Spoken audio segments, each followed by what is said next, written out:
ഇത്രയും കടപ്പാണെങ്കിൽ നീ മൂത്ത മോളെ പിടിച്ച് ചെയ്യടാന്നുള്ള പറഞ്ഞു. എൻ്റെ ഭാര്യ പറഞ്ഞ കേസാണ്. അപ്പം എനിക്ക് സഹിച്ചില്ല. ഞാൻ പോക്കറ്റിൽ നിന്ന് കത്തി ഊരിയെടുത്തു. അതിൻ്റെ മുന്നിൽ വെച്ച് കത്തി ഊരിയുള്ള പിടിച്ച് കയറി കുത്താനിട്ട് ഓടിച്ച് പോലീസുകാരെ കൂടി എന്നെ പിടിച്ച് ബാക്കിലിട്ട് ലോക്ക് ചെയ്തു. എൻ്റെ മക്കളെ ഒരുപാട് ഉപദ്രവിച്ചിട്ടുണ്ട്. മൂത്ത മോളെ ഇവള് പ്രഷർ കുക്കറിൻ്റെ ഇത് വെച്ചിട്ട് ഇങ്ങനെ അടിച്ചിട്ട് ഈ സൈഡ് ഇങ്ങനെ റൗണ്ടിച്ചിരിക്കാറുണ്ട്. എൻ്റെ ഇളയ മോളെ ഷാള് കെട്ടിയിട്ട് ഇവള് വലിച്ച് ജനൽമ പൊക്കി. ജനൽമ പൊക്കിക്കൊണ്ടിരിക്കുന്ന സമയത്താണ് മൂത്ത മോള് സ്കൂൾ വിട്ട് വരുന്നത്. അവന് ധൈര്യമില്ല. അവൻ നല്ല എന്തൊക്കെ പറഞ്ഞ ആളല്ല. ഉള്ള കാര്യം പറഞ്ഞ നീ ഈ പ്രോഗ്രാം കണ്ടിരിക്കുന്നുണ്ടെങ്കിൽ, നീ ധൈര്യമുണ്ടെങ്കിൽ, ഇത്ര നാളായിട്ട് നീ വന്നിട്ടില്ല, നീ എൻ്റെ ഭാര്യനെ കൊണ്ടുപോയി മോശക്കാരനാക്കിയിട്ട് നീ എന്നെ തെറി പറയാൻ നിൽക്കണം. നീ നോക്കിക്കോ, നിന്നെ ഞാൻ ഭിത്തിയിൽ മാലയിടിക്കും. ഞാൻ ഇത്ര നാൾ എനിക്ക് അതിനുള്ള ശേഷി ഉണ്ടായിരുന്നില്ല. ഞാൻ ഉച്ച സമയത്ത് വീട്ടിൽ വന്നു. ഞാൻ ഓപ്പണായിട്ട് പറയാം, ലൈംഗികമായിട്ട് ബന്ധപ്പെട്ടു. ഞാൻ കിടന്ന് ഉറങ്ങിപ്പോയി. അവിടെ മുതലാണ് പ്രശ്നങ്ങൾ തുടങ്ങുന്നത്. അതേ തലേ ദിവസം പോലും ഒരു സംശയമില്ല എനിക്ക്. ഞാൻ കല്യാണം കഴിച്ച ഈ ഷൈമോൾ എന്ന് പറഞ്ഞ വ്യക്തി വേറൊരാളായിട്ട് ഇഷ്ടത്തിൽ പോയിട്ട് ഒരു 15 ദിവസം അവൻ്റെ കൂടെ ഇത് പങ്കിട്ടാണ്. അത് അവൾ എൻ്റെ അടുത്ത് പറഞ്ഞു. ഞാനിങ്ങനെ വേറൊരാളുടെ കൂടെ പോയതാണ്. 15 ദിവസം അവിടെ താമസിച്ചു. അവളുടെ ജീവിതത്തിലുണ്ടായ എല്ലാ കാര്യങ്ങളും ഞങ്ങൾ ഒറ്റ ദിവസം കൊണ്ട് ഞങ്ങൾ പെരുമ്പാവൂർ ഒരു കടയിലിരുന്ന് സംസാരിച്ചു. പല സമയങ്ങളിലും ഞങ്ങൾ വാ പൊട്ടി കരഞ്ഞിട്ടുണ്ട് വീട്ടിലിരുന്ന്. സങ്കടമായിട്ട് ഇവളെന്തിനാ എൻ്റെ അടുത്ത് പോയത്? ഞാനിപ്പോൾ ശരിക്കും പറയാം ഇപ്പോഴും അത് മനസ്സിലാലോചിക്കണം, എന്തിനാ ഇവിടെ പോയത്. ചാക്യാർ കൂത്തിലെ ഒരു അതുല്യ കലാകാരനാണ് എന്നോടൊപ്പം ഉള്ളത്. നമസ്കാരം ചേട്ടാ. നമസ്കാരം. വിനോദ് ചാക്യാർ. വിനോദ് ചാക്യാർ. ചേട്ടൻ ചാക്യാർ കൂത്ത് ഈ 1.5 മണിക്കൂർ കണ്ടിന്യൂസ് സ്റ്റേജിൽ അവതരിപ്പിക്കുകയും എന്താ പറയുക, ഭയങ്കരമായിട്ട് ഇതിനോട് ഭയങ്കര ഇഷ്ടപ്പെട്ട് ചെയ്യുന്ന ഒരാളാണെന്ന് ഞാൻ ഈ കഴിഞ്ഞിടെ അറിഞ്ഞത്. എങ്ങനെയാണ് ഇത് പഠിച്ചതാണോ അതോ എങ്ങനെയാണ് ഇതിലേക്ക്? ചാക്യാർ കൂത്ത് ഞാൻ കണ്ടുപിടിച്ചാണ് ചാക്യാർ കൂത്ത്. അങ്ങനെയൊക്കെ പഠിക്കാൻ പറ്റുന്ന ഒരു സംഭവം. പിന്നെ എന്ത് കാര്യം നമുക്ക് കണ്ടുപിടിക്കാം. ചാക്യാർ കൂത്ത് ഏകലവ്യന്റെ മറ്റൊരാളാണോ? അങ്ങനെയല്ല പറഞ്ഞത്. നമുക്കൊരു ഒരു സാധനത്തിനോട് ഇഷ്ടം തോന്നി. നമുക്ക് ഇഷ്ടം തോന്നിയപ്പോൾ നമുക്കത് പഠിക്കണമെന്ന് ആഗ്രഹം തോന്നി. പഠിക്കാൻ ആഗ്രഹം ഉണ്ടെങ്കിൽ മാത്രമേ അത് പഠിക്കാൻ പറ്റൂ. തീർച്ചയായും. അല്ല, ഇപ്പൊ ഒരുപാട് പേര് യൂട്യൂബ് നോക്കിയിട്ട് പലതും പഠിക്കുന്നുണ്ടല്ലോ. അതുപോലെ തന്നെ ഞാൻ പഠിച്ച സമയത്ത് യൂട്യൂബില്ല, അങ്ങനെയൊന്നുമില്ല. ഞാൻ സ്വയമേ എൻ്റെ ഒരു ഗുരുനാഥന എന്ന പോലെ ഒരാളുടെ പ്രോഗ്രാം എവിടെയുണ്ടോ അവിടെ പോയി പ്രോഗ്രാം കണ്ട് സ്വയം പഠിച്ചാൽ അത്ര ഇഷ്ടപ്പെട്ട് പഠിച്ചാൽ. ഈ കലാ ഫീൽഡിൽ ഇത് മാത്രമാണ്, കൂത്ത് മാത്രമാണോ ചെയ്യുന്നത് അതോ വേറെ എന്തൊക്കെയാണ് ചേട്ടന് ഇഷ്ടപ്പെട്ട ഫീൽഡ്? മിമിക്രി ഉണ്ട്, പിന്നെ നാടൻ പാട്ട്, പിന്നെ സമകാലികത ഉൾപ്പെടുത്തിയാണ്. ശരിക്കും ഞാൻ ചാക്യാർ കൂത്ത് പറയുമ്പോൾ തനതായ ചാക്യാരല്ല, ഒരു ചാക്യാത്തല്ല ഞാൻ. ഓക്കെ. ചാക്യാത്ത് ഒരിക്കലും അല്ല. ചാക്യാർ കൂത്ത് അവതരിപ്പിക്കുന്ന ഒരു കലാകാരൻ. ചാക്യാത്ത് എന്ന് പറയാൻ പറ്റില്ല. അതായത് ആ കമ്മ്യൂണിറ്റി പെട്ട ആളല്ല. അല്ല. ഇതിന് വേണ്ടിയിട്ട് അതായത് സമകാലിക വിഷയങ്ങളൊക്കെ എടുത്ത് അവതരിപ്പിക്കുന്ന ഒരു അങ്ങനത്തെ ഒരു ചാക്യാർ കൂത്താണ്. എവിടെ അവതരിപ്പിക്കാൻ പറ്റുന്ന ചാക്യാർ കൂത്ത്. അമ്പലപ്പറമ്പിൽ അവതരിപ്പിക്കാം, അല്ലാത്ത സ്ഥലങ്ങളിൽ അവതരിപ്പിക്കാം. എവിടെ എൻ്റെ ചാക്യാർ കൂത്ത് അവതരിപ്പിക്കാൻ പറ്റും. അതുപോലെ പാട്ട് വരും. നമ്മൾ എൻ്റെ ചാക്യാർ കൂത്ത് അവതരിപ്പിക്കുമ്പോൾ 1.5 മണിക്കൂർ 2 മണിക്കൂർ അത് ഓഡിയൻസിൻ്റെ ഒരു ഇഷ്ടം പോലെയാണ്. ആ പ്രോഗ്രാം അവതരിപ്പിക്കുമ്പോൾ ഞാൻ ശരിക്കും പറഞ്ഞിട്ട് ഈ ഓഡിയൻസിൻ്റെ ഇഷ്ടം എന്താണെന്ന് നമ്മൾ അറിഞ്ഞു കഴിഞ്ഞിട്ട് സമയം കൂട്ടി സമകാലി പാട്ട്, അങ്ങനെ ഡാൻസ്, അങ്ങനെ എല്ലാം കൂട്ടി ഇണക്കിയാണ് ഞാൻ ചാക്യാർ കൂത്ത് ചെയ്യുന്നത്. ഇപ്പം നമ്മളത് സ്വന്തമായിട്ട് നമുക്ക് തന്നെ ചെയ്ത് ടൈം, പാട്ട്, ഈ പറയുന്ന മുദ്രകളൊക്കെ നമ്മൾ തന്നെയാണോ സെറ്റ് ചെയ്യുന്നത്? എങ്ങനെയാണോ ഓരോത്തിനും? ചാക്യാർ കൂത്ത് ആധികാരികമായിട്ട് ഞാൻ പഠിച്ചിട്ടില്ല. ഓക്കെ. അതൊരിക്കലും അത് ശരിക്കും പറഞ്ഞാൽ വേറൊരു തലത്തിൽ പോയി പഠിക്കാൻ പറ്റുള്ളൂ. ഞാൻ പഠിച്ചത് ഇപ്പോൾ ഒരുപാട് ചാക്യാർ കൂത്ത് കലാകാരന്മാരുണ്ട് നമ്മുടെ. തനതായി ചെയ്യണ ചാക്യാർ കൂത്ത്, അല്ലാതെ ചെയ്യണ ചാക്യാർ കൂത്ത്, ഒരുപാട് ചാക്യാർമാരുണ്ട് ഇവിടെ അല്ലേ. അതേപോലെ ചെയ്യണ ഒരു റോക്ക് എന്നൊക്കെ പറയുന്ന പോലെ ഒരു ഇതുപോലെ ഒരു ന്യൂ ജനറേഷൻ ആവശ്യമായിട്ടുള്ള ചാക്യാർ കൂത്താണ് ഞാൻ ചെയ്യണത്. ഓക്കെ. അതിനൊന്നുകൂടെ ഒന്ന് മോഡിഫൈ ചെയ്ത് അന്ന് ആളുകൾക്ക് പെട്ടെന്ന് മനസ്സിലാവുന്ന, ദേഷ്യപ്പെടാതെ മനസ്സിലാവുന്ന രീതിയിൽ ആൾക്കാർക്ക് സംഗീതം വേണമെങ്കിൽ അപ്പം തന്നെ ആ ചാക്യാരുടെ വെള്ളത്തിൽ നമ്മൾ സംഗീതം കൊടുക്കും. അങ്ങനെ ഇണക്കി മിമിക്രി, അങ്ങനെയുള്ള കുറേ കാര്യങ്ങൾ എനിക്കാണ് ഞാൻ പോണത്. വേറെ എന്തൊക്കെയാണ് മേഖല കൈവച്ചേക്കുന്നത്? വേറെ ചെറിയൊരു ബിസിനസ് ഉണ്ട്, ചെറുതായിട്ട് വീട്ടിൽ ചെറിയൊരു സ്ഥാപനം ഉണ്ട്. കലാഫീൽഡ് കൊണ്ട് എന്നെ മാത്രം പോകാൻ പറ്റില്ല. പിന്നെ ഇപ്പോഴത്തെ കുറേ ഒരു 8 വർഷത്തോളമായിട്ട് പ്രോഗ്രാം ചുരുക്കിയേക്കാണ് ഞാൻ. എന്ത് പറ്റി? 2 മക്കളും അടങ്ങുന്ന ഒരു കുടുംബമാണ് എൻ്റെ. ഭാര്യ ഉണ്ടായിരുന്നു. ഭാര്യ എന്നെ, അത് പറയണതിന് കുഴപ്പമൊന്നുമില്ല ഇവിടെ അല്ലേ, പറയാലോ, നമുക്ക് പറയാലോ. ഭാര്യ ശരിക്കും പറഞ്ഞാൽ തേച്ച് പോയെന്ന് പറയാം. ശരിക്കും ഭാഷയിൽ പറഞ്ഞാൽ നമ്മൾ ഭാര്യ ഇല്ല. അതുകൊണ്ട് തന്നെ 2 മക്കൾ 8 വർഷത്തോളമായി ഭാര്യ നഷ്ടപ്പെട്ടിട്ട്. അപ്പോൾ അതുകൊണ്ട് ഭാര്യ എന്നെ ഉപേക്ഷിച്ച് അവൾക്ക് ഇഷ്ടപ്പെട്ട ഒരാളുടെ കൂടെ പോയി. അപ്പോൾ അതുകൊണ്ട് ഇപ്പോൾ വലിയ പ്രോഗ്രാമിലൊന്നും രാത്രി കാലങ്ങളിലൊന്നും ഒരുപാട് സ്ഥലങ്ങളിൽ പോയി നിൽക്കാൻ പറ്റില്ല എനിക്ക് അങ്ങനെ. അപ്പോൾ ഒരുപാട് സ്ഥലങ്ങളിൽ നിൽക്കാൻ പറ്റാത്തൊരവസ്ഥയാണ്. കുട്ടികൾ 2 പെൺപിള്ളേരാണ്. ഒരാൾ +1 പഠിക്കുന്നു, +2 പഠിക്കുന്നു, ഒരാൾ 7ാം ക്ലാസ് പഠിക്കുന്നു. ഇപ്പോൾ പ്രോഗ്രാമൊക്കെ ചുരുക്കിയേക്കാണ്. ഒരുപാട് മേഖലകളിൽ ഞാൻ അറിയാം. ഞാൻ ശരിക്കും ആർട്ട് ഡയറക്ടറായിരുന്നു. ഏഷ്യാനെറ്റിൻ്റെ ബഡായി ബംഗ്ലാവിൻ്റെ ആർട്ട് ഡയറക്ടറായിരുന്നു ഞാൻ. പിന്നെ അത് കഴിഞ്ഞ പിന്നെ ജനൻ ടി വിയുടെ 1.5 വർഷത്തോളം ജനൻ ടി വിയുടെ എല്ലാ പ്രോഗ്രാമിൻ്റെ ആർട്ട് സെക്ഷനിലെ ആർട്ട് മെയിൻ ആളായിരുന്നു ഞാൻ. പിന്നെ കലാപരമായിട്ടുള്ള എല്ലാ മേഖലയിലും നമ്മൾ വർക്ക് ചെയ്തിട്ടുണ്ട്. ഇപ്പം ശരിക്കും പറഞ്ഞിട്ടുണ്ടെങ്കിൽ ഭയങ്കര ദുഃഖകരമായിട്ടുള്ളൊരു സംഭവമാണ്. പ്രോഗ്രാമിന് പോകാൻ പറ്റുന്നില്ല.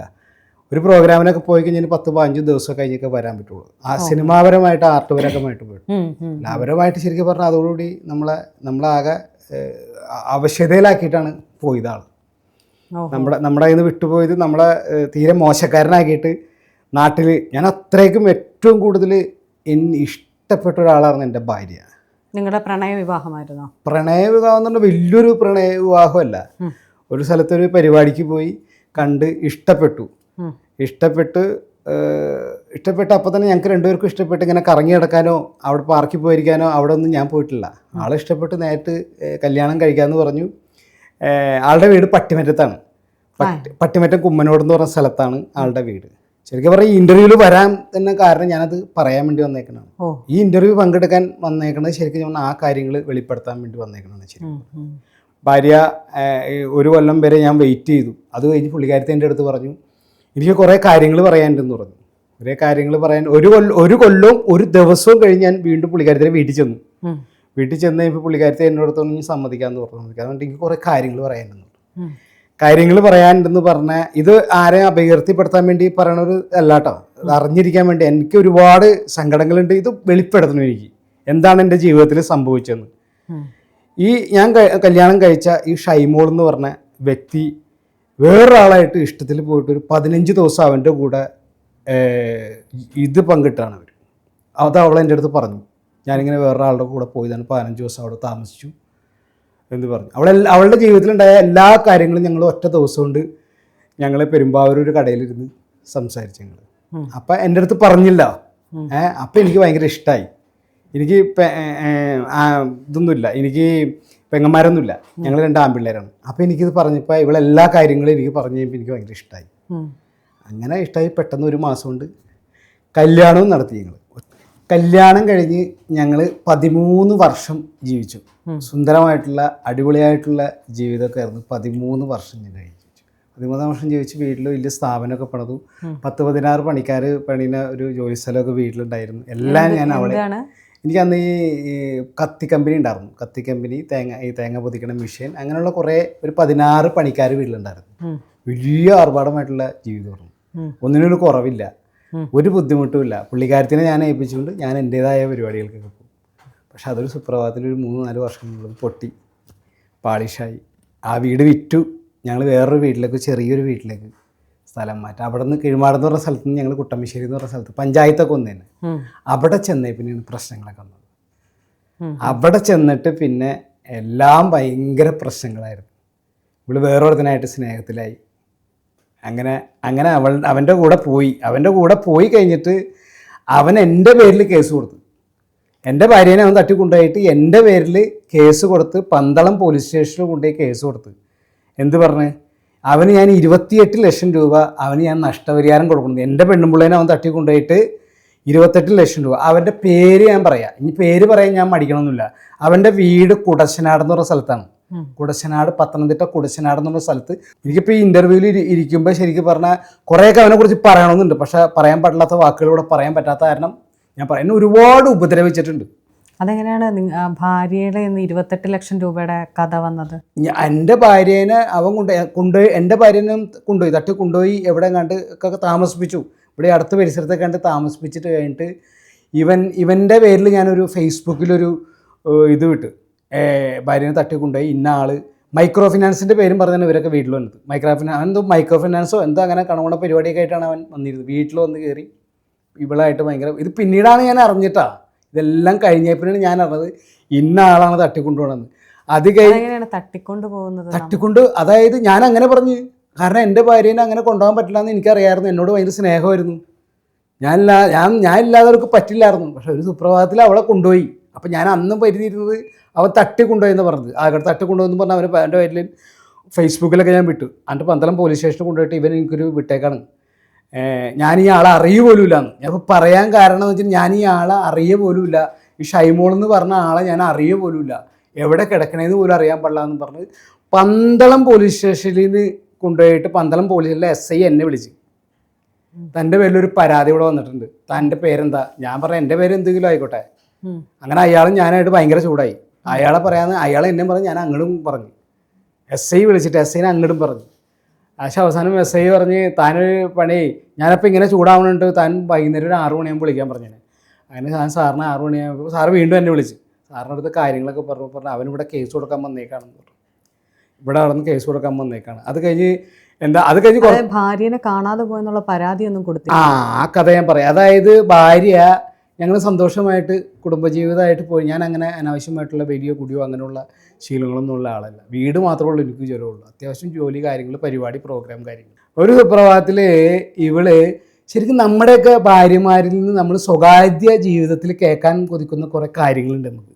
എനിക്ക് എൻ്റെ ഭാര്യയിൽ ഒരു സംശയം ഉണ്ടായില്ല. അത്രയ്ക്കും ഇഷ്ടമാണ്, അത്രയ്ക്കും വിശ്വാസമായിരുന്നു എനിക്ക്. തന്നെ ഭയങ്കര ഇഷ്ടമായിരുന്നു അവളെ. ഒരിക്കൽ ഞാൻ ഉച്ചക്ക് ഞാൻ വീട്ടിൽ വന്ന് അവിടെ മുതലാണ് പ്രശ്നങ്ങൾ തുടങ്ങുന്നത്. അതേ തലേ ദിവസം പോലും ഒരു സംശയമില്ല എനിക്ക്. ഒരു ദിവസം ഞങ്ങൾ വീട്ടിൽ വന്ന്, ഞാൻ ഉച്ച സമയത്ത് വീട്ടിൽ വന്നു. ഞാനത് ഓപ്പണായിട്ട് പറയാം, ലൈംഗികമായിട്ട് ബന്ധപ്പെട്ടു. ഞാൻ കിടന്ന് ഉറങ്ങിപ്പോയി.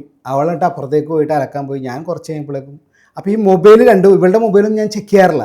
ഇവളുടെ മൊബൈലൊന്നും മേടിച്ച് ഞാൻ നോക്കാറോ അങ്ങനെ ഒന്നും ചെയ്യാറില്ല എനിക്ക്. കാരണം എനിക്ക് ഭയങ്കര വിശ്വാസമാണല്ലോ. ഇവള് മൊബൈൽ ഇവിടെ വെച്ചുകൊണ്ട് പോയി കഴിഞ്ഞപ്പോൾ ഞാൻ ഈ മൊബൈൽ എന്തോ കാരണം ഞാൻ എടുത്ത് ഓപ്പൺ ചെയ്ത് നോക്കിയപ്പോൾ ഭയങ്കരമായിട്ടുള്ള അനാവശ്യ വർത്തമാനങ്ങൾ ഇവർ തമ്മിൽ ചാറ്റ് ചെയ്തേക്കണം. ഭയങ്കര സെക്സ് ആയിട്ടുള്ള വർത്തമാനങ്ങൾ പറഞ്ഞേക്കണം. ആ സെക്സ് വർത്തമാനം ഞങ്ങളുടെ സ്വകാര്യ ജീവിതത്തിൽ കേൾക്കാൻ എന്നോട് പറഞ്ഞ് കേൾക്കേണ്ട ആഗ്രഹിക്കേണ്ട സംഭവങ്ങൾ അവനോട് പറഞ്ഞപ്പോൾ എനിക്കത് ഇഷ്ടപ്പെട്ടില്ല. കാരണം എൻ്റെ ഭാര്യ എന്നെ വിശ്വാസവഞ്ചന കാട്ടിയേക്കാണത്. ഞാൻ അവനെ എൻ്റെ ടെറസിൻ്റെ മേളിലേക്ക് വിളിച്ചുകൊണ്ട് പോയിട്ട് ഭാര്യനെ ഞാൻ വിളിച്ചുകൊണ്ടുപോയി. ഭാര്യ എന്നെ അലക്കിക്കൊണ്ട് നിൽക്കായിരുന്നു. ഞാൻ ഭാര്യ അടുത്ത് വന്നപ്പോൾ ഞാൻ ഒന്ന് മേളിലേക്ക് വരാൻ പറഞ്ഞു. ഞാൻ സോഫ്റ്റായിട്ട് എന്നെ മേളിലേക്ക് വിളിച്ചു കൊണ്ടുപോയിട്ട് അവിടെ ഒരടി മതി കൊടുത്തു. കാര്യം മനസ്സിലായി കാണും, ഇനി ഇത് മേലെല്ലാം ആവർത്തിക്കരുത് എന്ന് പറഞ്ഞു. അപ്പോൾ അവൾക്കും കാര്യം മനസ്സിലായി. ഞാൻ പറഞ്ഞു, ഈ മൊബൈൽ ഞാൻ കേട്ടായിരുന്നു, ഞാനത് ഡിലേറ്റും ചെയ്ത് കളഞ്ഞിട്ടില്ല, ഇനി മേലാൽ ആവർത്തിച്ചു പോയാൽ. അപ്പം ഇല്ല ടൈം ഇട്ടാണെന്നൊക്കെ പറഞ്ഞു. പിന്നെ താഴ്ത്തു വന്നപ്പോഴേക്കും പിന്നെ ഞാനപ്പോൾ അതിനെക്കുറിച്ച് അപ്പോൾ അമ്മ ചോദിച്ചായിരുന്നു, അമ്മ എന്താ പ്രശ്നം എന്ന് ചോദിച്ചു, നിങ്ങൾ തമ്മിൽ എന്താ പ്രശ്നം എന്ന് ചോദിച്ചു. അപ്പോൾ ഒരു പ്രശ്നം, പിന്നെ അമ്മയായിട്ടുള്ള ഭയങ്കര പ്രശ്നങ്ങൾ. അമ്മയെന്ന് പറഞ്ഞിട്ടുണ്ടെങ്കിൽ ശരിക്കും പറഞ്ഞാൽ ഇതുപോലത്തെ ഒരു അമ്മേനെ കിട്ടുക, എൻ്റെ അമ്മയായിട്ട് പറഞ്ഞാൽ ഇതുപോലത്തെ ഒരു അമ്മേനെ കിട്ടൂല. അത്രയ്ക്കും സ്നേഹമുള്ള, കാരണം ഞങ്ങൾക്ക് പെങ്ങന്മാരില്ലാത്ത കാരണം ഇവളെ വന്നപ്പോഴും ഭയങ്കര സ്നേഹമായിട്ടാണ് സ്നേഹിച്ചത്. അങ്ങനെ ഇവള് അപ്പം തന്നെ അപ്പം തന്നെ കുറച്ച് കശപിശ പരിപാടികളൊക്കെ ആയി, വീട്ടിൽ ഒച്ചപ്പാടും ബേളൊക്കെ ആയി. അമ്മയായിട്ട് ശണ്ടയായി, പിന്നെ ഞാൻ ശണ്ടയായിട്ട് പിന്നെ ഇവിടെ എന്നെ ഭയങ്കര പറയാത്ത കുറേ കാര്യങ്ങളില്ല, ഭയങ്കര ശണ്ട പ്രശ്നങ്ങളൊക്കെ വന്നിട്ട് ഞാനിവിടെ അടിച്ചു. ഇവിടെ ഓടി പുറത്തേക്ക് പോയി അടുത്ത വീട്ടിൽ പോയിരുന്നു. അപ്പോൾ ഇവള് സത്യസന്ധത ചമയാണ്, എനിക്ക് അങ്ങനെയുള്ള പ്രശ്നങ്ങളൊന്നുമില്ല, അങ്ങനെയുള്ള ഇതൊന്നുമില്ല, അയാൾക്ക് ഭ്രാന്താണ്, മറ്റാണ് മറിച്ചാന്നൊക്കെ പറഞ്ഞാൽ ആലുവ പോലീസ് സ്റ്റേഷനിൽ നിന്ന് പോലീസുകാരൊക്കെ വന്നു. പോലീസുകാർ വീട്ടിലേക്ക് വന്നപ്പോൾ വീട്ടിൽ വന്ന അയൽവക്കാരൊക്കെ പറഞ്ഞ് അവൻ്റെ പേരിൽ പ്രശ്നങ്ങളൊന്നുമില്ല, അവൻ അങ്ങനത്തെ ഉള്ള ആളൊന്നുമില്ല, ഇവിടെ ഈ ഫോൺ വിളി മറ്റതും മറിച്ചതൊക്കെ ആണെന്നൊക്കെ പറഞ്ഞു. പിന്നെ ഇതായി. അപ്പോൾ അത് കഴിഞ്ഞ് അന്നത്തെ ആ പ്രശ്നം പോലീസ് സ്റ്റേഷനിൽ വെച്ച് എല്ലാവരും എൻ്റെ അടുത്ത് പറഞ്ഞു അവളെ വിട്ടുകളഞ്ഞേക്കാൻ പറഞ്ഞ്, അവൾ ശരിയാവില്ല എന്ന് പറഞ്ഞു. അങ്ങനെ അപ്പോൾ ഇവിടെ എൻ്റെ അടുത്തേക്ക് വന്നിട്ട് പറഞ്ഞു, ചേട്ടായി എനിക്ക് വിട്ടു പോകാൻ പറ്റില്ല, എനിക്ക് ചേട്ടായുടെ കൂടെ. അപ്പോൾ ഇവളുടെ ഭയങ്കര തന്ത്രം പറഞ്ഞത് 3 മാസം കൊണ്ട് വെയിറ്റിംഗ് ആയിരുന്നു ഇവള് മിക്ക സമയങ്ങളിലും അമ്മ ഉച്ച കഴിഞ്ഞ് ജോലി കഴിഞ്ഞ് വരുമ്പോൾ ഇവള് പറയണ അമ്മ കേട്ടിട്ടുണ്ട്, പക്ഷെ അമ്മ ഒന്നും ശ്രദ്ധിക്കാറില്ല. പിന്നെ അത് കഴിഞ്ഞ് 3 മാസം കഴിഞ്ഞപ്പോഴാണ് ഒരു ദിവസം രാവിലെ, അപ്പോൾ നമ്മൾ സ്നേഹത്തിലായിട്ടാണ്. പിന്നെ ഇവിടെ വീഡിയോ എഡിറ്ററാണ്, എല്ലാം ചെയ്യും. ഇവളെ വിട്ട് ഞാൻ പഠിപ്പിച്ച്, വിദ്യാഭ്യാസമൊന്നുമില്ല, 7ാം ക്ലാസ് വിദ്യാഭ്യാസമുള്ളൂ, പക്ഷെ ഞാൻ എല്ലാം അവൾക്ക് കൊടുത്ത് വീഡിയോ എഡിറ്റിംഗ് പഠിച്ച്, വീഡിയോ ഷോപ്പിംഗ് അതെല്ലാം പഠിപ്പിച്ച്, വീഡിയോപരമായിട്ടുള്ള എല്ലാ കാര്യങ്ങളും പഠിപ്പിച്ച് ഇവൾ 3 മാസം വെയിറ്റ് ചെയ്തതിന് ശേഷം ഇവൾ എന്ത് പണി മനസ്സിലായ ഒരു ദിവസം എൻ്റെ അടുത്ത് പറഞ്ഞു. അപ്പോൾ ഇവൾ പല സമയങ്ങളിലും പല സ്ഥലങ്ങളിലും പോകണമെന്നും പറഞ്ഞ് പോവാറുണ്ട് ഇവൾ. പക്ഷെ ഞാനതിനൊന്നും സംശയകരമായിട്ട് കണ്ടിട്ടില്ല, കാരണം അവളുടെ അമ്മേനെ കാണാൻ പോകണം, പൊക്കോട്ടെ, അങ്ങനെ പോകണം ഇങ്ങനെ പോകണം ഇതൊക്കെ പോകുന്നുണ്ട്. പക്ഷേ ഇവൾ പോയിട്ടിരുന്ന് പിന്നീട് ചിന്തിച്ചപ്പോഴാണ് മനസ്സിലായത് ഇവളെ ഇവൻ്റെ കൂടെ കറങ്ങി കിടക്കാറുണ്ട്.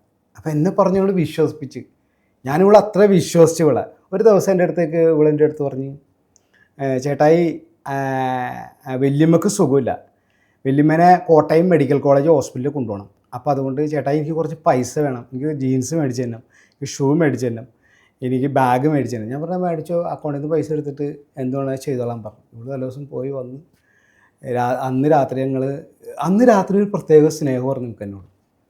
എന്തെന്നില്ലാത്തൊരു പ്രത്യേക സ്നേഹത്തിൽ ഞങ്ങൾ എന്താ പറയുക, എല്ലാത്തിലും ബന്ധപ്പെട്ട് അന്ന് രാവിലെ ഇവളെ ഞാൻ കുട്ടമ്പശ്ശേരി ജംഗ്ഷനിൽ കൊണ്ടുപോയി വണ്ടിയിൽ വിട്ട്. അപ്പോൾ അവിടെ ഉള്ളൊരു ചേച്ചി എൻ്റെ അടുത്ത് ചോദിച്ചു, ഇന്ന് ഷൈമോള് ഭയങ്കര സുന്ദരിയാണോ? അപ്പോൾ ഞാൻ എൻ്റെ മനസ്സൊന്ന് പിടറിയിട്ട് എന്താ പോയൊക്കെ ചോദിച്ചാൽ അങ്ങനെ പറഞ്ഞത്. ആ പോക്ക് പോയിട്ട് ഇവള് പോയി കളഞ്ഞു. അപ്പോൾ അന്ന് കൊണ്ടുവന്ന് ആക്കണേൻ്റെ അന്ന് ഇവളെ കൊണ്ടാക്കിയിട്ട് വേണൂർന്ന് എനിക്ക് വേറൊരു പരിപാടിക്ക് മലയാറ്റൊരു ഒരു എന്താ പറയുക, ഒരു സീരിയലിൻ്റെ ഷൂട്ടിങ്ങിൽ ആദ്യമായിട്ട് ഞാൻ അന്ന് അവിടെ ചെന്ന് അവിടെ നിന്ന് ഇവിടെ കൊണ്ടാക്കിയിട്ട് ഞാൻ പോയി. അപ്പോൾ അവളെ എൻ്റെ അടുത്ത് പറഞ്ഞ്, ചേട്ടാ ഞാൻ വൈകുന്നേരം നമ്മൾക്കും വരും കേട്ടോ എന്ന് പറഞ്ഞു. ഞാൻ ഷൂട്ട് കഴിഞ്ഞ് അവിടുന്ന് ഷൂട്ടിങ് കഴിഞ്ഞ് വൈകുന്നേരം ആയപ്പോൾ വീട്ടിലൊന്നും ഇപ്പോൾ ആൾ വന്നിട്ടില്ല. കുഞ്ഞിക്കെന്ന് പറഞ്ഞ് നഴ്സറി പഠിക്കുകയാണ്. ഇളയ നമ്മൾ ചെറുത് നഴ്സറി പഠിക്കുകയാണ്. മൂത്തം കണ്ട് 4ാം ക്ലാസ്സിൽ പഠിക്കാറുണ്ട്. ഞങ്ങൾ രണ്ടുപേരും അന്ന് ജീവിതത്തിൽ അന്ന് കല്യാണം കഴിഞ്ഞിട്ട് ഒറ്റയ്ക്ക് കിടക്കണം അന്നാണ്. 2 മക്കളും എൻ്റെ ഇപ്പറൊക്കെ കയ്യിൽ വെച്ച് വന്നപ്പോൾ ഞാൻ ഇങ്ങനെ ആലോചിക്കുകയാണ് പിള്ളേർ. അപ്പോൾ കൊച്ച് ഇവളെ ഭയങ്കര ഇഷ്ടമാണ്. ഇളയ കൊച്ചിന് ഇവൾക്ക് അമ്മച്ചിയോടെ അമ്മച്ചിയോടെ ഞാൻ അമ്മച്ചി വരുമ്പോൾ കുറേ നേരം കഴിഞ്ഞപ്പോൾ ഇനി അമ്മച്ചി വരാൻ സാധ്യതയില്ല. ഞാൻ മനസ്സുകൊണ്ടാണ് പറയാം, അമ്മച്ചി വരാൻ ഇനി സാധ്യതയില്ല എന്ന് പറഞ്ഞു. ഈ അന്ന് രാത്രി അന്ന് പോയതിൻ്റെ അന്ന് ഇവൾ പോയത് ശരിക്കും പറഞ്ഞാൽ വല്യമ്മയുടെ വീട്ടിലേക്കല്ല പോയത്. അപ്പോൾ എനിക്ക് പിറ്റേ ദിവസം സംശയം തോന്നിയിട്ട് ഞാനും എൻ്റെ വല്യമ്മയുടെ മോനും കൂടി നേരെ കൊടകര കോടാലിയിലാണ് ഇവളുടെ വല്യമ്മയുടെ വീട് അവിടെയാണ്.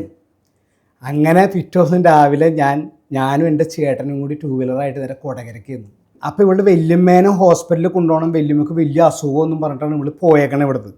വല്യമ്മക്ക് വലിയ അസുഖമാണെന്നും പറഞ്ഞു നേരെ ഞാൻ ഇവളുടെ ചേച്ചിയുടെ വീട് തൊട്ടടുത്ത് തന്നെ കൊടകര കോടാലിലും ലക്ഷം വീട്ടിലാണ് ഇവളുടെ ചേച്ചിയുടെ വീട്.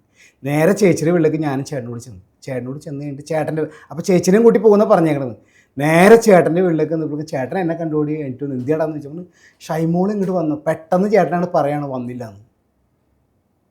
പെട്ടെന്ന് ചേട്ടൻ അപ്പം തന്നെ അവിടെ വെച്ച് പറഞ്ഞ് ഇങ്ങോട്ട് വന്നു. അപ്പോൾ വല്യമ്മയുടെ വീട്ടിലേക്ക് പോയിട്ടുണ്ടോയെന്നും പറഞ്ഞ് ഞാനും ചേട്ടനും 3 പേരും കൂടി നേരെ വല്യമ്മയുടെ വീട്ടിലേക്ക് കിഴക്കേ കോടാലി എന്നുള്ള സ്ഥലത്തേക്ക് പോലീസ് സ്റ്റേഷൻ്റെ ബാക്കിൽ ചെന്ന് കഴിയുമ്പോഴേക്ക് വല്യമ്മക്കൊക്കെ എന്നെ ഭയങ്കര ഇഷ്ടമാണ്.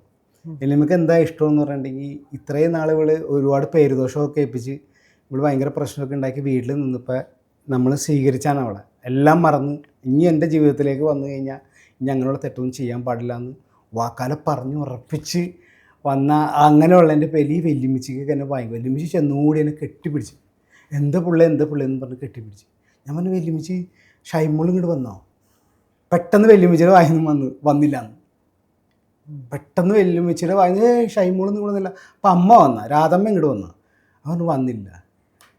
അപ്പം തന്നെ നമ്മൾ അവിടെ നിന്ന് തീരും. അപ്പം തന്നെ എനിക്ക് മനസ്സിലായി എന്തോ ഇവിടെ കെണികൾ പറ്റിയിട്ടുണ്ട്. ഞാൻ അവിടെ നിന്ന് പുറത്തേക്ക് ഇറങ്ങി തിരിച്ച് അമ്മ വന്നിട്ടുണ്ടോയെന്ന് ചോദിക്കണേ, അമ്മ വന്നിട്ടില്ല. ഞാനവിടെ നിന്ന് തിരിച്ച് പുറത്തേക്ക് ഇറങ്ങിയോടി ഇവിടെ എല്ലാവരും പറഞ്ഞു അവളുടെയിലേക്ക് മാറി എല്ലാവരും കൂടി. ഞാൻ നേരെ ചാലക്കുടിയിൽ കൊടകരയിൽ നിന്ന് നേരെ ഇങ്ങോട്ട് വന്നു. അപ്പോൾ പോകണമെങ്കിൽ വിളിച്ചുകൊണ്ടിരിക്കുകയാണ്. അപ്പോൾ ഇവള് സത്യസന്ധമായിട്ട് പറയുകയാണിങ്ങനെ, ഞാനെങ്ങും പോയിട്ടില്ലടോ, ഞാനിവിടെ തന്നെ ഉണ്ട്, തനിക്കെന്താ പ്രാന്താണ്, താൻ കോടാലിയിലൊക്കെ ചെന്ന് അന്വേഷിച്ചതിനാ. അപ്പോൾ ഞാൻ പറഞ്ഞു നീ കോടാലിലേക്ക് പോകണമെന്ന് പറഞ്ഞല്ലേ പോകുന്നത്, അപ്പോൾ പിന്നെ അവിടെ അന്വേഷിക്കേണ്ട, ഒരു ദിവസം കാണാതെ പോകുമ്പോൾ അവിടെ അന്വേഷിക്കണ്ടേ. നേരെ ആലുവയിൽ വന്ന് പോലീസ് സ്റ്റേഷനിൽ വന്ന് ജെസ്സി എന്ന് പറഞ്ഞ മേഡമാണെന്ന് SI. അപ്പോൾ എന്നെ ഇരിക്കുമ്പോൾ അന്ന് ആ പ്രശ്നം ഉണ്ടായപ്പോൾ SI ആണ് അന്ന് പ്രശ്നം ഉണ്ടാക്കി ഇതെന്നൊക്കെ പറഞ്ഞത്. നേരെ സ്റ്റേഷൻ്റെ അകത്തേക്ക് കയറി അങ്ങോട്ട് ചെന്നപ്പോൾ ഞാൻ പറഞ്ഞു വൈഫ് മിസ്സിങ് ആയി പോയേക്കാണ് മേഡം എന്ന് പറയുമ്പോൾ അതിനങ്ങോട്ട് വിട്ടുകളാ വിനോദേ, വെറുതെ എന്തിനാ അതിൻ്റെ പുറകെ കിടക്കണം, അവളുടെ സ്വഭാവം എനിക്ക് അന്ന് തന്നെ മനസ്സിലായതാണ്, നീ എന്തിനാ ഈ പുറകെ കിടക്കണം എന്ന് ചോദിച്ചു. അപ്പം ഞാൻ പറഞ്ഞു കയറി വർത്താനം പറഞ്ഞപ്പോഴേക്ക് ഇവളുടെ കോൾ എൻ്റെ ഫോണിലേക്ക് വരികയാണ്. ചേട്ടായി എവിടെ? ഞാൻ പറഞ്ഞു ഞാൻ ആലുവ പോലീസ് സ്റ്റേഷനിൽ നിന്നെ കാണാനില്ലെന്ന് പറഞ്ഞ് കേസ് കൊടുക്കാൻ വേണ്ടി വന്നേക്കാണ്. അപ്പോൾ തന്നെ SI ചോദിച്ചതിൻ്റെ അടുത്ത് ആരാ വിനോദെന്ന് ചോദിച്ചു. ഞാൻ പറഞ്ഞു ഷൈമോളാണെന്ന് പറഞ്ഞു. അപ്പോൾ ഷൈമോക്കടുത്ത് ഞാൻ ചോദിച്ചു നീ എവിടെ? ഞാൻ വീട്ടിൽ വന്നിട്ടുണ്ട്. അപ്പോൾ പിന്നെ അവിടെ കേസ് കൊടുക്കേണ്ട ആവശ്യമില്ല, എനിക്ക് നമ്മളെ മിസ്സായെന്ന് പറഞ്ഞ് കേസ് കൊടുക്കേണ്ട ആവശ്യമില്ല. ഞാൻ പറഞ്ഞാൽ ഇല്ല കുഴപ്പമൊന്നുമില്ല എന്ന് പറഞ്ഞ് തിരിച്ച് ഞാൻ വീട്ടിൽ വന്നപ്പോഴേക്കും ഇവളൊരു ഓട്ടോറിക്ഷ വേറെ ആരുടെ ഓട്ടോറിക്ഷ വിളിച്ചിട്ട് വീട്ടിലുള്ള കംപ്ലീറ്റ് സാധനങ്ങളും വാരിയെടുത്ത് കംപ്ലീറ്റ് ഓട്ടോ എന്ന് പറഞ്ഞാൽ അവിടെ അയൽവക്കത്ത് നിന്നുമ്പോൾ ഷൈമോൾ ഇവിടെ വന്ന് കഴിഞ്ഞിട്ട് കംപ്ലീറ്റ് ഓട്ടോ ആയിരുന്നു ഇവിടെ, എന്താണെന്നൊരു പിടുത്തമില്ല. അപ്പോൾ ഇവിടെ പോയപ്പോൾ എന്താണെന്ന് വെച്ചാൽ ഈ ATM കാർഡ് ID കാർഡ് ഇങ്ങനെ കാണാനുള്ള അവളുടെ രേഖകളുണ്ടല്ല, ഈ രേഖകളൊക്കെ വീട്ടിൽ വെച്ചിട്ട് പോകുന്നത്. ഡ്രസ്സുകൾ കുറേ ഉണ്ടായിരുന്നു. ഇവളിത് എടുക്കാൻ വേണ്ടി വന്നതാണ്. അപ്പോൾ പോലീസ് സ്റ്റേഷനിൽ കേസ് കൊടുക്കാൻ കയറിയ സമയത്ത് ഞാൻ SIയുടെ അടുത്ത് പറഞ്ഞു അവൾ വന്നിട്ടുണ്ട് ഇനി കേസ് എടുക്കണ്ടെന്ന് പറഞ്ഞു. അവൾ ആ സമയം നോക്കി ഇവിടുന്ന് ഈ സാധനം എടുത്തുകൊണ്ട് ഈ സാധനങ്ങൾ എടുത്തുകൊണ്ട് നേരെ വീട്ടിൽ പോയി. അപ്പം ഞാനോർത്ത് പറ്റിക്കാൻ വേണ്ടി എന്നെ പറ്റിക്കാൻ വേണ്ടി ചെയ്യണമായിരിക്കുമോ, ഞാൻ ഓർത്ത് പറ്റിക്കാൻ വേണ്ടി ചെയ്യണമായിരിക്കും എന്ന് വിചാരിച്ചത്. പിന്നീടാണ് മനസ്സിലായത് സംഗതി. കുറേ അന്വേഷണങ്ങളൊക്കെ നടത്തിയപ്പോഴാളായിട്ട് ഇപ്പം എൻ്റെ കയ്യിൽ ആ പേപ്പർ ഇരിപ്പുണ്ട്. ഇവള് വീട്ടിൽ ഒരു പേപ്പർ കൊണ്ടുവന്ന് വെച്ചിട്ടുണ്ടായിരുന്നു. അവന് ജോലി അന്വേഷിച്ച് നടക്കലായിരുന്നു ഇവളുടെ തൊഴിൽ. ഈ എന്ന് പറഞ്ഞ ആൾക്ക് ജോലി, അവനിവിടെ മൈക്രോ ഫിനാൻസിൽ ആലുവയിൽ എവിടെയോ എങ്ങോ മൈക്രോ ഫിനാൻസുമായിട്ട് ബന്ധപ്പെട്ട് വീടുകളിൽ പിരിവെടുക്കാൻ പറ്റുന്നവനാണ്.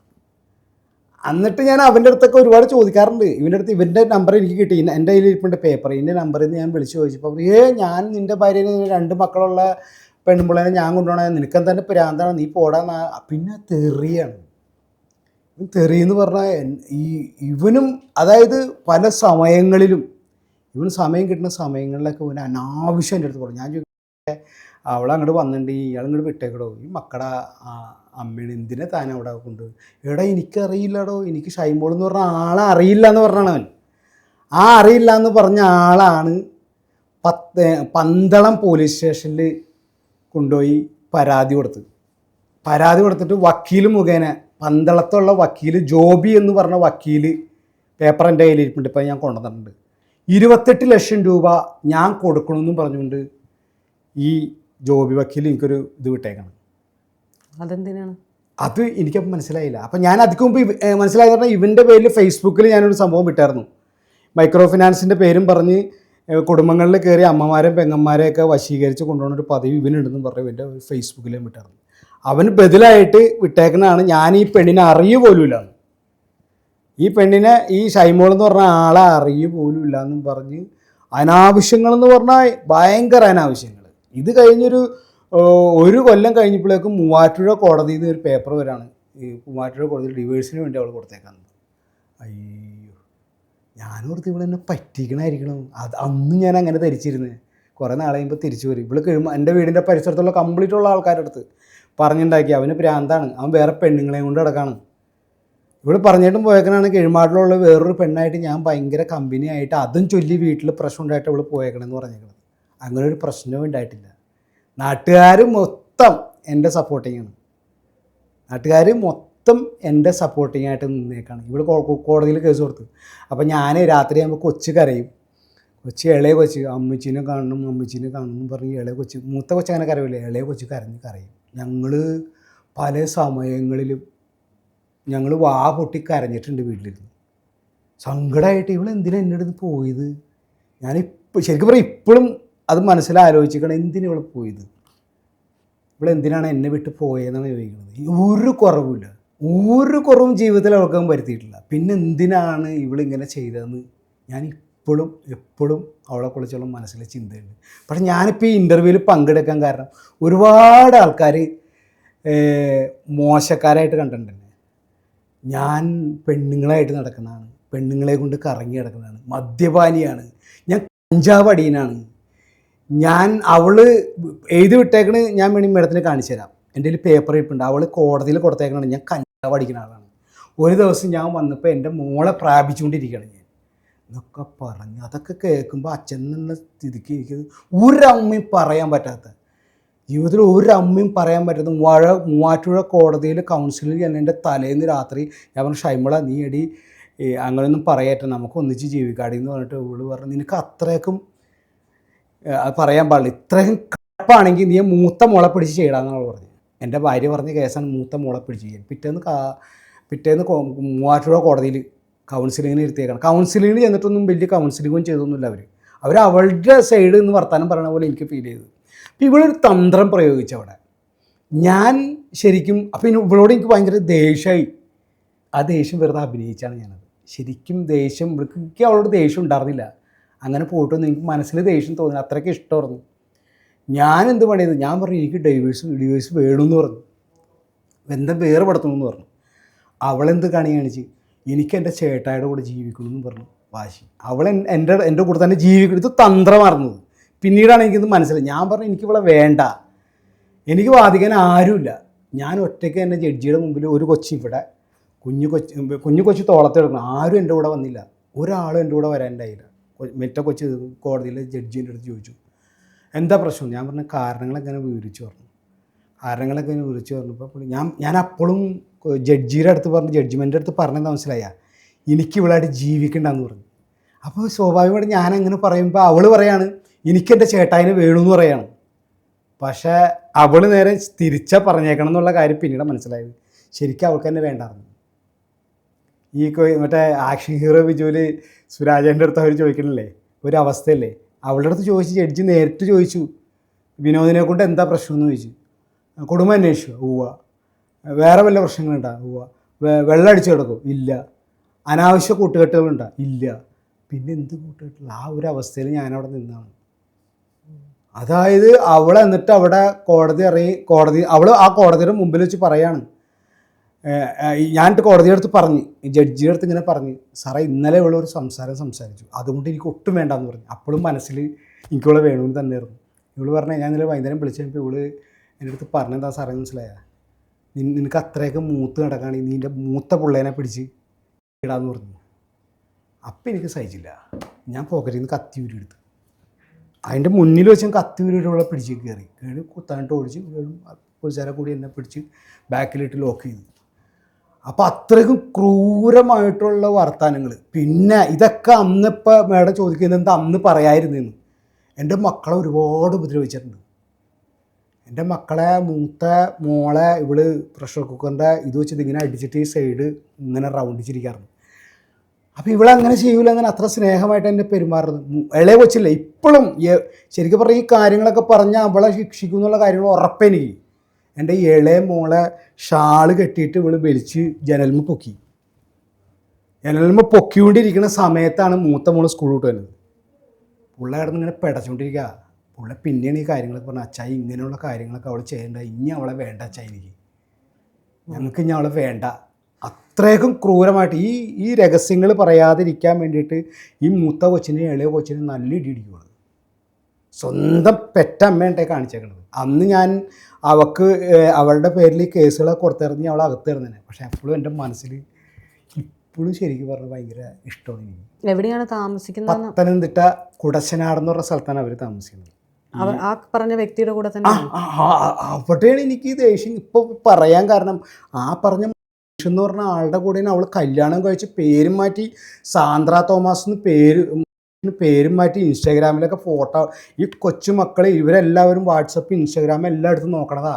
ഒരമ്മ 38 വയസ്സായ ഒരു അമ്മ ഇൻസ്റ്റാഗ്രാമിലൊക്കെ ഒന്ന് കാണിക്കണ കോലം കണ്ടേ. ഈ മക്കൾ കാണാനല്ലേ ഇവിടെ ഇല്ലേ? ഈ മക്കൾ കാണാനില്ല, ഇത്രയും പ്രായമായ പിള്ളേരല്ലേ മക്കൾ കാണാനല്ലേ? അത്രയ്ക്കും വേഷം കെട്ട് കാര്യങ്ങളാണ് ഇവിടെ അങ്ങോട്ട് കാണിച്ചത്. അവൻ എൻ്റെ അമ്മേനെ പറയാത്ത ശരിക്കും ഇവിടെ പറയാൻ പാടില്ല. എൻ്റെ അമ്മേനെ പറയാത്ത ആവശ്യം. എൻ്റെ അമ്മേനെ ചെയ്യണമെന്ന് പറഞ്ഞാൽ കുടശനാടുള്ള അവൻ്റെ അച്ഛൻ മിലിറ്ററിക്കാരനാണ്, അവൻ്റെ അമ്മ മരിച്ചുപോയി. ഇതുവരെയായിട്ടും അവനെ വെല്ലുവിളിച്ചിട്ടുണ്ട്. ധൈര്യം ഉണ്ടെങ്കിൽ നീ എൻ്റെ മുന്നിലൊന്ന് വാ. ഇതുവരെയായിട്ട് അവൻ വന്നല്ല. അവനെ ഫോണിൽ കൂടെ ഒക്കെ വെല്ലുവിളിക്കും. ഞാൻ പറയട്ടെ, നീ പറയുന്ന സ്ഥലത്ത് ഞാൻ വരാം, എനിക്ക് നിന്നെ നേരിട്ടൊന്ന് കാണും. ഇതുവരെയായിട്ടും പറഞ്ഞിട്ടില്ല അവിടെ വരാം എന്ന് പറഞ്ഞിട്ടില്ല. അവന് ധൈര്യമില്ല. അവൻ നല്ല എന്തൊക്കെ പറഞ്ഞ ആളല്ല. ഉള്ള കാര്യം പറഞ്ഞ നീ പ്രോഗ്രാം കണ്ടിരിക്കുന്നുണ്ടെങ്കിൽ, നീ ധൈര്യമുണ്ടെങ്കിൽ നീ എന്നെ വിളിച്ചിട്ടൊന്നും നിനക്കിത് കാണണമെന്നില്ല. ഇത്ര നാളായിട്ട് നീ വന്നിട്ടില്ല. നീ എൻ്റെ ഭാര്യേനെ കൊണ്ടുപോയി മോശക്കാരനാക്കിയിട്ട് നീ എന്നെ തെറി പറയാൻ നിൽക്കണം. നീ നോക്കിക്കോ, നിന്നെ ഞാൻ ഭിത്തിയിൽ മാലയിടിക്കും ഞാൻ. ഇത്ര നാൾ എനിക്ക് അതിനുള്ള ശേഷി ഉണ്ടായിരുന്നില്ല. ഉറപ്പായിട്ട് നീ വിചാരിച്ചോ, ഈ വീഡിയോ നീ കാണേണ്ടി വിചാരിച്ചോ, നിന്റെ പുറകെ ഞാനുണ്ട്, ഉറപ്പാ. അങ്ങനെ നമ്മൾ ഒരാളോട് പറയേണ്ട കാര്യമുണ്ടോ? ഉണ്ട് കാര്യമുണ്ട്. ആ വ്യക്തിയുടെ കൂടെ തന്നെയാണെന്ന് എന്താണ് തെളിവ്? കാണിച്ചോ? നമ്മൾക്ക് ഇവരെ ആരെയും അറിയില്ലല്ലോ. ഇവരുടെ തെളിവ് കാണിച്ചാൽ ഇവര് കുടശനാടാണ് ഇവര് താമസിക്കുന്നത്. ഇവർ പല അടവുകളും പല കാര്യങ്ങളും ഇവർ പറഞ്ഞിട്ടുണ്ട്. ഇവൻ്റെ അച്ഛൻ പട്ടാളക്കാരനാണ്, ഇവൻ്റെ അമ്മ ക്യാൻസർ ഒന്നും മരിച്ചു. എന്നിട്ട് നിങ്ങൾ എന്താണ് അവിടെ പോലും പിന്നെ ഒരു പോലീസ് സ്റ്റേഷനിൽ കേസ് കൊടുക്കാതിരുന്നത്? ഇപ്പം ഡിവോഴ്സ് ആയല്ലോ. ഡിവോഴ്സായി. ഡിവോഴ്സിന് മുന്നേ നിങ്ങൾക്ക് ഇത് കേസ് കൊടുക്കാമായിരുന്നല്ലോ. ഡിവോഴ്സിന് മുന്നും എന്താ പറയുക, മനസ്സിലൊരു ഇഷ്ടമുണ്ട് എനിക്ക്. ഇവള് അന്ന് ഞാൻ വിചാരിച്ചു ഡിവോഴ്സ് ആവണേക്ക് മുന്നേ വിചാരിച്ചിരുന്നത് ഇവള് തിരിച്ചു വരുമെന്ന് വിചാരിച്ചിരുന്നു. ചേട്ടാ തിരിച്ചു വരുമെങ്കിൽ പോലും നമ്മൾക്കൊരു ഒരാളെ അന്വേഷിക്കണ്ടേ? ഒരാൾ നമ്മുടെ കൂട്ടത്തിൽ നിന്ന് പോയതല്ലേ. ഇപ്പൊ ഞാൻ കുറെ നാളൊക്കെ അന്വേഷിച്ചു നടന്നു കുറേ സ്ഥലങ്ങൾ. അതെ, ചേട്ടൻ അങ്ങനെ അന്വേഷിച്ചിട്ട് കാര്യമില്ല. അവിടെ അതിനല്ലേ ഇവിടെ നിയമവും നിയമസംഹിതയൊക്കെ ഉള്ളത്. അപ്പൊ അതിൽ കൂടെ എന്താണ് പോവാത്തതെന്ന് ചോദിച്ചു. പ്രോപ്പറായിട്ട് എന്താണ് പോവാതിരുന്നത്? ഞാൻ കാരണം ഇത് എന്താണേലും ചേട്ടൻ്റെ ഭാര്യ ഇങ്ങനെ പോയി എന്ന് പറഞ്ഞപ്പം എല്ലാവർക്കും അറിയാം, നമുക്കൊരു നാണക്കേടും ഉണ്ടായിട്ടുണ്ട് കുഞ്ഞുങ്ങളെ ഇട്ടിട്ട് പോയാന്നുള്ളത്. അപ്പൊ അവരത് ചെയ്യുമ്പോൾ നമ്മൾക്കത് നിയമപരമായിട്ട് ആളവിടെ ജീവിച്ചിരിപ്പുണ്ടോ എങ്ങനെയാണെന്നെങ്കിലും അറിയാനുള്ള ഇതുണ്ടാവത്തില്ലേ? നിയമപരമായിട്ട് ജീവിച്ചിരിപ്പെടുന്നുള്ള കാര്യം ഉറപ്പുണ്ടായിരുന്നു ഇവർ. അതുകൊണ്ടല്ലേ ഇവള് ബന്ധം പിരിയണം പറഞ്ഞ് മൂവാറ്റുപുഴ കോടതിയിൽ കേസ് കൊടുത്തു. ജീവിച്ചിരിപ്പുണ്ടല്ലോ. അതെ, ഞാൻ ചോദിച്ചത് നിങ്ങളത് പിന്നെ എന്താണ് പോലീസിനെ വിട്ട് അന്വേഷിപ്പിക്കുകയോ അല്ലെങ്കിൽ ഒരു കോംപ്രമൈസ് സ്റ്റോക്ക് പോലെ ഇടയ്ക്ക് എടുക്കാതിരുന്ന? ആലുവ പോലീസ് സ്റ്റേഷനിൽ കേസ് കൊടുത്തായിരുന്നു ഒരിക്കൽ. ആലുവ പോലീസ് സ്റ്റേഷനിൽ കേസ് കൊടുത്ത് അത് കഴിഞ്ഞ് കേസ് കൊടുത്തായിരുന്നു. അതിന്റെ പേപ്പർ എൻ്റെ കയ്യിലുണ്ട്. കേസ് കൊടുത്തിട്ട് അവളെ വിളിപ്പിച്ചു. അവളെ വിളിപ്പിച്ചിട്ട് അവള് അവിടെ വെച്ച് പറഞ്ഞു എനിക്ക് ഇയാളുടെ കൂടെ ജീവിക്കാൻ താല്പര്യമില്ലെന്ന് പറഞ്ഞു. അപ്പോൾ ഡിവോഴ്സ് ആയിട്ടില്ല. അവിടേക്ക് മുമ്പ് ആലുവ സ്റ്റേഷനിൽ വന്നിട്ട് നേരെ ഓപ്പൺ ആയിട്ട് പറഞ്ഞു എനിക്ക് നജീബ് സാറ് ചോദിച്ചു എന്താ ഷൈമളെ പ്രശ്നം എന്ന് ചോദിച്ചപ്പോൾ എനിക്ക് ഇയാളുടെ കൂടെ ജീവിക്കാൻ താല്പര്യമില്ല. അപ്പോഴും ചോദിച്ചു ഇവിടെ മദ്യപിക്കുമോ പോകാനിരിക്കുമോ അത് ചെയ്യോ ഇത് ഇപ്പോൾ ഇതൊന്നുമില്ല പിന്നെ എന്താ പ്രശ്നം എന്ന് അവർ ചോദിക്കണത്. കൗൺസിലിങ്ങിനും ചോദിച്ചു ഈ കാര്യങ്ങൾ തന്നെ. കൗൺസിലിങ്ങും ചെയ്തപ്പോഴും ഈ കാര്യങ്ങൾ തന്നെ ചോദിച്ചു. ഇപ്പോൾ ശരിക്കും പറഞ്ഞിട്ടുണ്ടെങ്കിൽ ഞാനിത് ചെയ്യാൻ കാരണം വെച്ചിട്ടുണ്ടെങ്കിൽ അതിനിപ്പോൾ മേഡം പറഞ്ഞതിന് ചോദിക്കണം എന്താ അന്ന് ചെയ്യാൻ പറഞ്ഞെങ്കിൽ എനിക്ക് അന്ന് ചെയ്യാനുള്ളൊരു പ്രാപ്തി ഉണ്ടായില്ല. അവരെ ഞങ്ങൾ ചേച്ചോട്ടി വെച്ചായി എന്ത് എവിടെ ഒന്നും മൊഴി പറയാനും ഞങ്ങൾ തയ്യാറാന്ന് പറഞ്ഞത്. എന്ത് കാര്യം പറയാനാണ് പറഞ്ഞിട്ടുള്ളത്. കാരണം അത് അത്രയ്ക്കും എന്താ പറയുക നമ്മുടെ ഒരാളെ വിശ്വാസം. എനിക്ക് ശരിക്കും കുറേ നാളത്തേക്ക് പെണ്ണുങ്ങളായിട്ട് മിണ്ടറിന് ഇഷ്ടമല്ലായിരുന്നു. ഒരു 2 കൊല്ലത്തേക്ക് സ്ത്രീകളായിട്ട് മിണ്ടു. അപ്പോൾ എനിക്ക് അമ്മയൊക്കെ വീട്ടിൽ മിണ്ടും. എനിക്ക് പുറത്ത് സ്ത്രീകളായിട്ട് മിണ്ടറിന് ഇഷ്ടമല്ലായിരുന്നു. അത്രയ്ക്കും മോശകരമായിട്ട് ഭയങ്കര മോശകരമായിട്ടാണ് എന്നെ ഇടങ്ങേറാക്കി പോയത്. എൻ്റെ നാട്ടിലൊക്കെ മൊത്തം പറഞ്ഞു പോയി. എനിക്ക് വേറെ എന്തും പറഞ്ഞില്ല പെണ്ണുങ്ങളായിട്ട് കൂടി കിടക്കണം. അവൻ കുറേ പെണ്ണുങ്ങളായിട്ട് അനാവശ്യമായിട്ട് നടക്കാമെന്ന് പറഞ്ഞാൽ എനിക്ക് സഹിക്കില്ല. ഞാൻ എന്ത് കാര്യം ഉണ്ടെങ്കിലും എൻ്റെ ഭാര്യ അടുത്ത് ഷെയർ ചെയ്തു. ഞാൻ എവിടെ പോയാലും എൻ്റെ ഭാര്യ അടുത്ത് ഷെയർ ചെയ്തു. എവിടെ നോക്കി ഇന്ന സ്ഥലത്തൊന്നും ഷെയർ ചെയ്യുന്ന ആളാണ്. പക്ഷെ എന്നെ ശരിക്കും പറ്റിച്ചുകൊണ്ട് പോയേക്കണം. അതായത് എനിക്ക് വേറെ കല്യാണം കഴിക്കാമായിരുന്നു. എന്താ അങ്ങനെ കല്യാണം കഴിക്കാമായിരുന്നു? ഈ പെൺകുട്ടിക്ക് ഇങ്ങനൊരു സംഭവിച്ചു. അപ്പോൾ സ്വാഭാവികമായിട്ട് ചിന്തിക്കണമെന്ന് വെച്ചിട്ടുണ്ടെങ്കിൽ ഈ കാച്ചവെള്ളത്തിൽ വീണ പൂച്ച പച്ചവെള്ളം കണ്ടാൽ പേടിക്കും. നല്ലൊരു കുടുംബിനിയായിട്ട് കൂടെ ഉണ്ടാവുമെന്ന് മനസ്സിൽ വിചാരിച്ചാണ് ഇവിടെയും കിട്ടിയത്. പകുതി വലിയ നമ്മൾ ഇട്ടൊന്നും പോയില്ലേ. ഇപ്പോൾ ആർക്കാണ് ശരിക്കും ലൈഫില്ലാത്ത ആർക്കാ? എനിക്കില്ല. അവർ സുഖമായിട്ട് അടിപൊളിയായിട്ട് ജീവിക്കണം. 2 മക്കൾ ഒരുപാട് കഷ്ടപ്പെട്ടതിനാണ് ഈ മക്കളെ 8 കൊല്ലം ശരിക്കും കഷ്ടപ്പെട്ടതിനാണ് ഞാൻ മക്കളെ നോക്കി പോകുന്നത്. മനസ്സിലായ? എൻ്റെ അമ്മയുള്ള എൻ്റെ പേരിൽ ഇവളുടെ പേരിൽ വേറെ രീതിയിലൊക്കെ കേസ് കൊടുക്കായിരുന്നു ഞാൻ. പക്ഷെ ഇവള് ഇപ്പോഴും ഓരോ കോപ്രായത്തരങ്ങളും ഓരോ വേഷം കെട്ടുകളെ കാണുമ്പോഴേ ഇവളൊരു അമ്മയല്ലേ, 10 മാസം ചുവന്ന് പ്രസവിച്ചൊരു അമ്മയല്ലേ, ഇങ്ങനെയൊക്കെ വേഷത്തരങ്ങൾ കാട്ടാവും.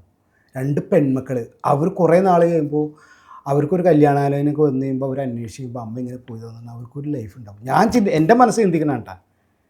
ഞാൻ എൻ്റെ മക്കൾക്ക് ഒരു മോശം വന്ന രീതിയിൽ ഞാൻ നടക്കില്ല. അവർ പോയെന്ന് പറഞ്ഞുകൊണ്ട് ഞാൻ അലവലാതെയായിട്ടൊന്നും ഞാൻ നടക്കില്ല. ഞാൻ നല്ല അടിപൊളിയായിട്ട് തന്നെ നടക്കുള്ളൂ.